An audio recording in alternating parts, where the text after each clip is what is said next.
창세기 28장 10절입니다.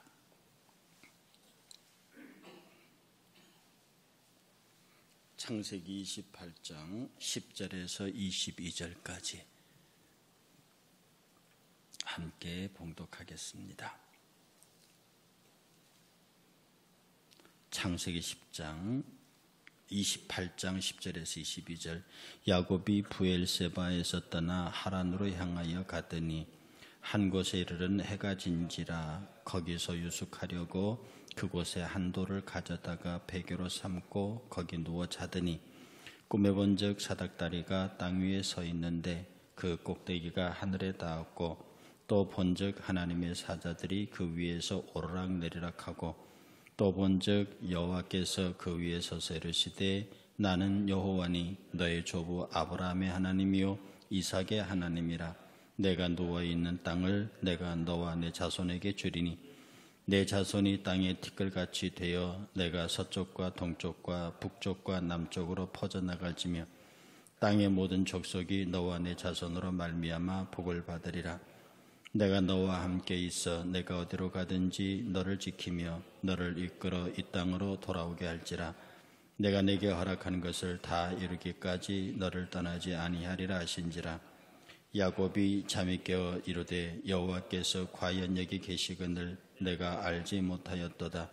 이에 두려워하여 이르되 두렵도다. 이곳이여 이것은 다름 아닌 하나님의 집이요 이는 하늘의 문이로다 하고 야곱이 아침에 일찍 일어나 베개로 삼았던 돌을 가져다가 기둥으로 세우고 그 위에 기름을 붓고 그곳 이름을 베델이라 하였더라. 이 성의 이름은 루스더라. 야곱이 소원하여 이르되 하나님이 나와 함께 계셔서 내가 가는 이 길에서 나를 지키시고 먹을 떡과 입을 옷을 주시어 내가 평안히 아버지 집으로 돌아오게 하시오면 여호와께서 나의 하나님이 되실 것이요 내가 기둥으로 세운 이 돌이 하나님의 집이 될 것이요 하나님께서 내게 주신 모든 것의 10분의 1을 내가 반드시 하나님께 드리겠나이다 하였더라. 아멘. 오늘 우리가 함께 생각하고자 하는 찬송가는 내 주를 가까이 하게 함이라는 찬송입니다. 우리에게 수많은 찬송가가 있지만 이 찬송가만큼 많이 불린 찬송가도 없고요. 또 이 찬송가처럼 많은 사람들의 마음을 움직이고 감동시키고 회개하게 하고 그리스도에게로 가까이 온 그런 찬송가도 없습니다. 사실은 이 음악의 위대함이 아무리 훌륭한 설교라도 지나가면 그것이 끝입니다. 녹음을 해두고 녹화를 해둬서 뒤에 사람들이 그 말씀을 듣고 또 청취도 하지만 실제로 그 설교 녹음 테이프나 그런 것들이 막 전 세계를 돌아다니면서 막 무수하게 사람을 회심시키거나 그런 일은 별로 없다고요. 그런데 찬양은 이게 한번 제대로 된 찬양이 나오면 정말로 오고 오는 세대가 지금 여러분 부르고 있는 이 찬송가만 해도 1830년대에 만들어진 찬송입니다. 지금까지도 이 찬송은 여전히 우리에게 굉장한 위력을 발휘하고 있는 찬송가죠. 이 찬송을 작시한 사라 플로워 아담스라고 하는 여자는요, 원래 이 배우였습니다. 아주 큰 키에 아름다운 외모를 가진 그런 그 배우였어요. 상당히 배우로서의 대성할 기질도 갖고 있었는데 그녀가 상당히 젊은 날에 32세에 이 무대에서 내려와야 하는 처지가 됐어요. 상당히 각광받는 영국의 그 비법만 상당한 재주를 가진 여배우, 당시 영국 사회에서 상당히 이름을 가졌던 아담스라는 여배우가 그 리치몬드 극장에서 마지막으로 배역을 하고 내려오면서 더 이상 설 수가 없었어요. 왜냐하면 그녀의 가족에는 병의 이력이 있습니다. 어머니가 5세에 폐결핵으로 돌아가시고요. 그 언니 엘리자가 병으로 지금까지 그때까지 병상에 누워 있었고 그리고 자신도 32세부터 육체의 장막이 허물어지기 시작했습니다. 여러분, 잘 나가던 정말로 젊은 사람이 전도양양했던 한 여배우가 갑자기 질병으로 무대를 내려와야 한다고 하는 것은 상당히 고통스럽죠. 왜냐하면 인생을 제대로 살아보고 성공도 못 해보고 바로 내려와야 하는 것. 그래서 어떤 면에서 인생의 경험 있는 자들의 실패보다 젊은이들의 실패가, 근데 그 실패가 다시 재기할 수 있는 실패가 아니라 완전히 더 이상 노래할 수 없는, 무대에 설 수 없는 그런 상태가 되어버리면 그 절망이 얼마나 크겠습니까? 그런데 그 아담스는요, 그 무대에서 내려온 다음에 자기의 삶의 방향을 뭘로 돌리냐면은 이 글을 쓰는데, 특별히 찬송시를 쓰는데 그의 삶의 방향을 바꿉니다. 이래서 우리가 어려서부터 신앙생활과 신앙교육이 중요한 거죠. 여러분이 모태신앙과 어머니 아버지의 기도가 있는 사람들과 그것이 없이 중간에 신앙생활하는 사람의 차이는 뭐냐면, 그냥 평범할 때 차이는 별로 나타나지 않습니다. 여러분, 차도 그렇다잖아요. 우리 소위 말하는 비싼 외제차, 이런 차들하고 우리 국산 차들, 요새 국산 차도 거의 외제 뒤지지 않습니다.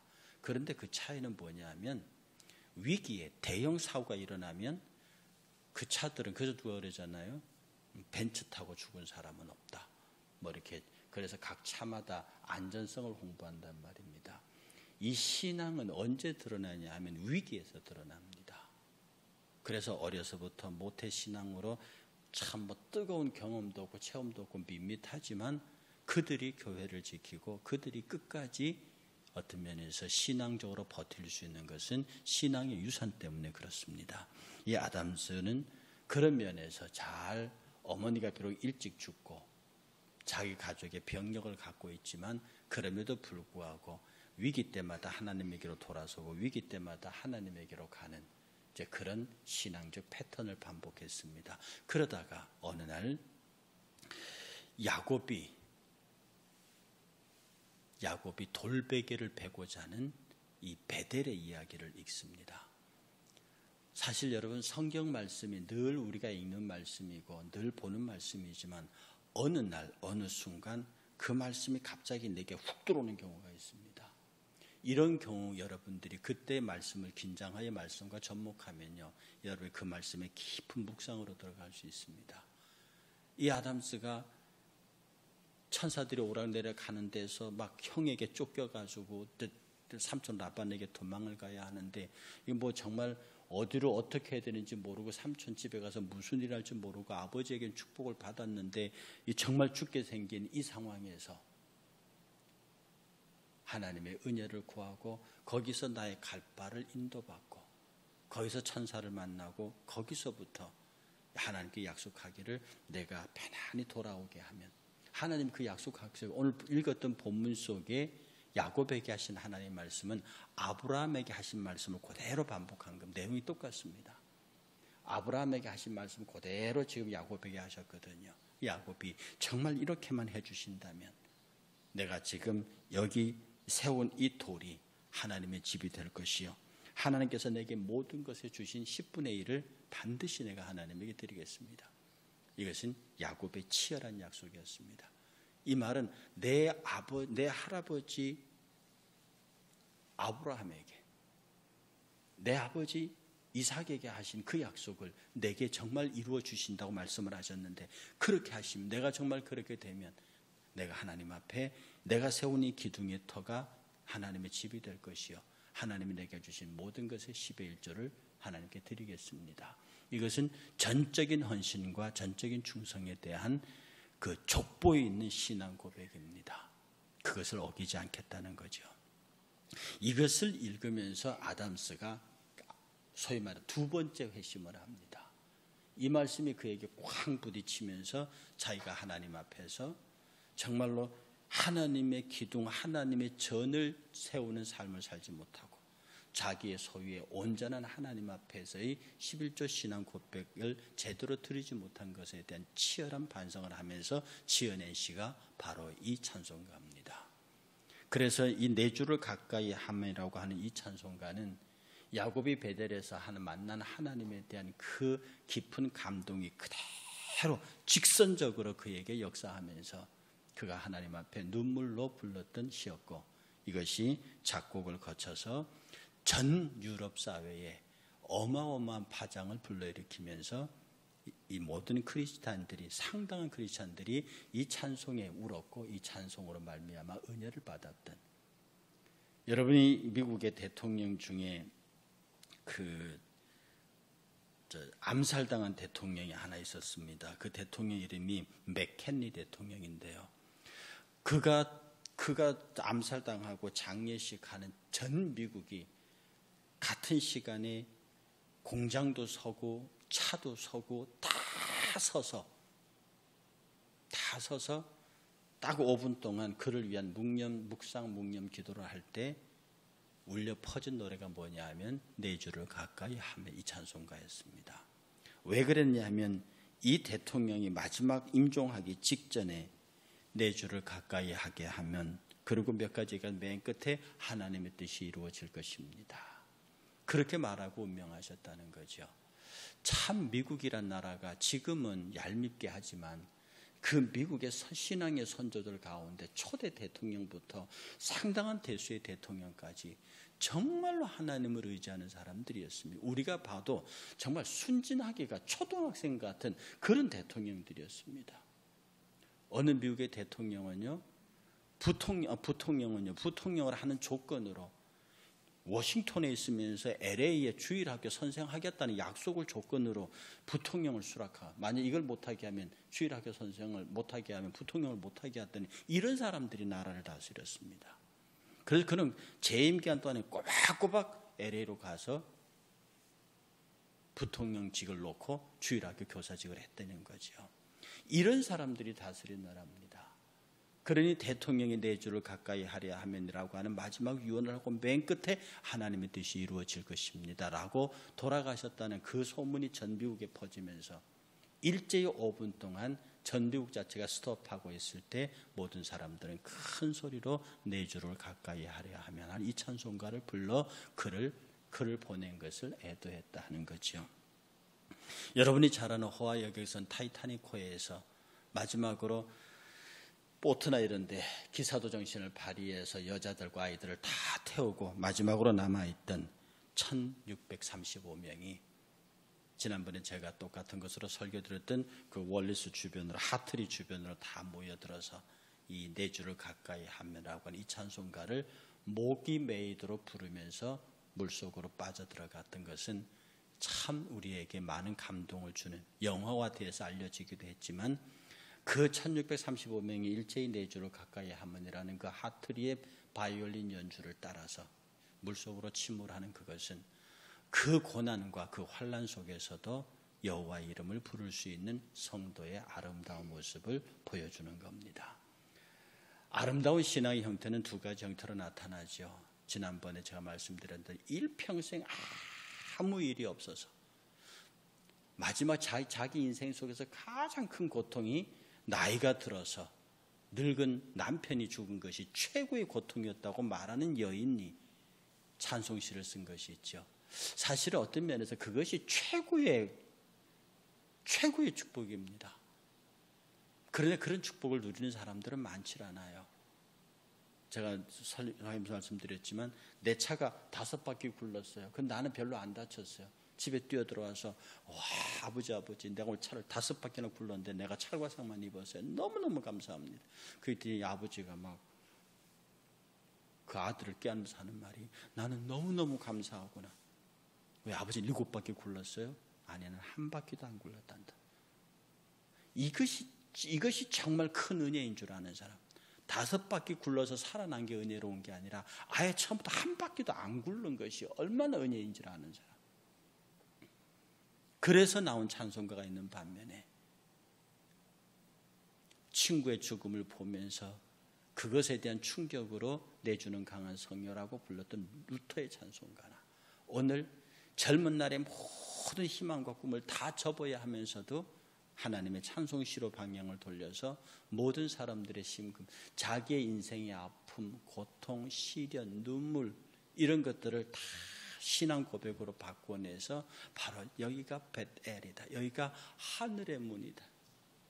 자기의 삶의 자리를 하늘의 문으로 바꿔놓은 아담즈와 같은 여인들이 만든 이 찬양. 실제로 저와 여러분들은 인생 자체가 찬양시를 써가는 인생인지 모릅니다.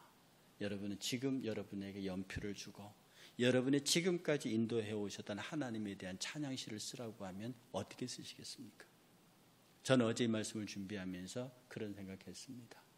만약에 지금 나에게 하나님께서 너 이제 부를 테니까 지금까지 네가 살아온 인생에 관하여 찬송시를 쓰라고 하면 과연 이 성경 66권 찬송 전체 635장 가운데서 600 몇 장이죠. 2장 가운데서 내가 이 찬송가와 같이 쓰겠습니다라고 할 수 있는 찬송가가 무엇일까? 역시 제게도 오늘과 같은 이 찬송 내 주를 가까이 하게 하면 이 찬송가가 바로 나의 신앙 고백이 될 수 있겠다 하는 찬송을 했습니다. 인생을 살아가면서 하나님이 우리의 인생의 파고를, 왜냐하면 야곱이 그 높은 파고를 넘지 않으면 그가 어떻게 거부가 되어서 돌아와서 약속의 조상에 늘 불리는 야곱의 하나님이라는 이름을 듣겠습니까? 그러니 여러분들 삶의 모양에 상관없이 잘되고 못됨에 상관없이 병약하고 강함에 상관없이 있고 없음에 관계없이 배움이 있고 없음에 관계없이 내 주를 가까이 하려 함은 이 찬송 이 한마디 속에 내 주를 가까이 하게 함은 이 한마디 속에 십자가 짐 같은 고생이 있을지라도 그것이 내 평생 소원은 하나님 찬송하면서 가는 거다. 빈에 차든지 부에 처하든지 강하든지 약하든지 어떤 처지에 있든지 하나님을 찬송하면서 갈 수 있는 주께 더 가까이 나가기를 원합니다가 기도의 제목이 될 수 있는 저와 여러분이 되시기를 주의 이름으로 축복합니다. 함께 찬송하겠습니다.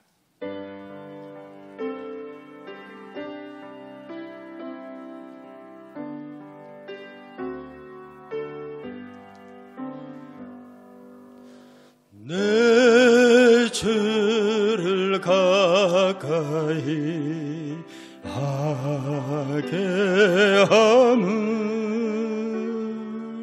십자가 짐 같은 고생이나 내 일생 소원은 늘 찬송하면서 주께 더 나가기 원합니다. 내 고생하는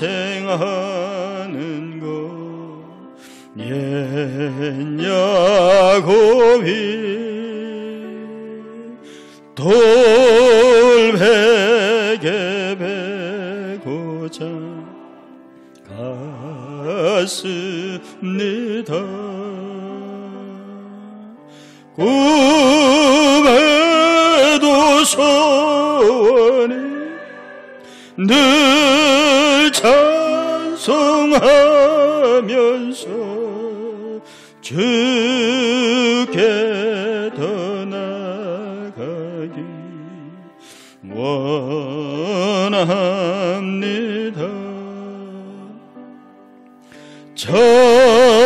천성에 가는 길 험하여도 생명길 되나니 은혜로다. 천사 날 부르니 늘 찬송하면서 주께 더 나가기 원합니다.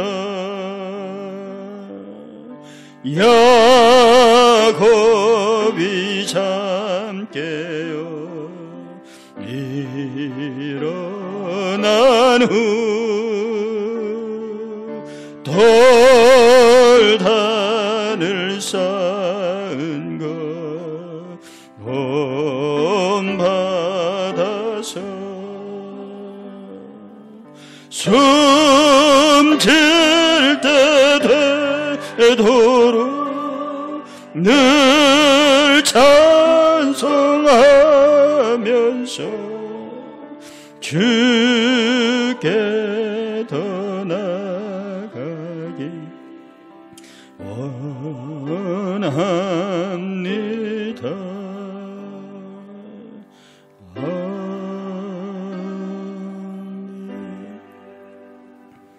자기를 죽이려고 쫓아오는 형의 칼날을 피하여 그가 삼촌 라반의 집으로 가고 있지만 도대체 무슨 일이 어떻게 일어날지 답답하고 깝깝하고 알 수 없는 그 고통스러운 현실에서 하나님의 천사를 부여잡고 씨름하는 야곱의 모습을 봅니다.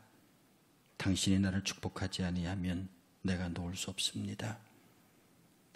그의 환도뼈를 치며 부르뜨리기까지 그래도 붙잡고 놓지 않던 야곱을 향한 이스라엘의 축복은 자기를 죽이려고 나오던 400명의 군사 그 앞에 서 있는 에서가 동생 야곱을 끌어안고 울며 통곡하는 감동적인 화해의 장면으로 만들어 놓습니다. 하나님 아버지, 우리에게 있어서 에서는 어떤 사람입니까? 나를 쫓아오는 사람, 나를 해하려고 하는 사람, 나를 힘들게 하는 사람, 나에게 전혀 인생에 도움이 될 것 같지 않은 그 사람이 그 날 내 목을 껴안고 통곡하며 울며 나를 축복할 수 있는 사람을 바꾸시는 것, 그것이 하나님의 역사가 아닙니까? 그렇게 하기 위해서는 우리가 기도할 때 세운 그 돌로 하나님의 집을 만들고 하나님에게 주신 모든 것에 대한 정확한 11조를 통해서 아버지 하나님께서 내게 어떻게 하셨는지를 돌아보게 하시고 하나님의 거룩한 영광의 삶을 위해서 내 주께 향하여 더욱더 가기를 원합니다라고 기도했던 아담스의 기도가 오늘 저희들의 기도가 되기를 원합니다. 하나님은 저희들에게 복 주시기를 원합니다. 하나님은 저희들에게 삶의 모든 것이 주께로 가까이 나아가는 삶이 되기를 원하십니다. 우리는 늘 돌베개를 베고 광야에 누워있는 사람들 같지 않습니까? 아버지 하나님, 주께서 비록 그것이 돌베개를 베고 자는 광야라 할지라도 그 잠을 주께서 채우시고 주께서 그 잠자는 곳에 함께 계시면 바로 그것이 베델이 아닙니까?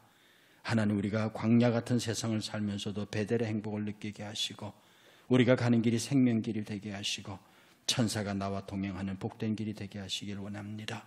사랑하는 성도님들, 정말로 매 순간순간마다 내 주를 가까이 하게 하면 십자가 짐 같은 고생이지만 내 일생 소원은 그렇게 주님과 가까이 가는 것이라고 하는 고백이 저희들에게 있게 하시기를 원합니다. 오늘 하루도 주님 앞에 온전히 부탁합니다. 하나님, 남녀노소 물론하고 실족하지 않게 하시고 사람 때문에 고난당하지 않게 하시고 물질이나 여러 가지 일로 하나님의 영광을 드러낼 수 있는 저희들이 되게 하시기를 원합니다. 모든 삶 속에서 하나님의 이름만이 드러나기를 원합니다.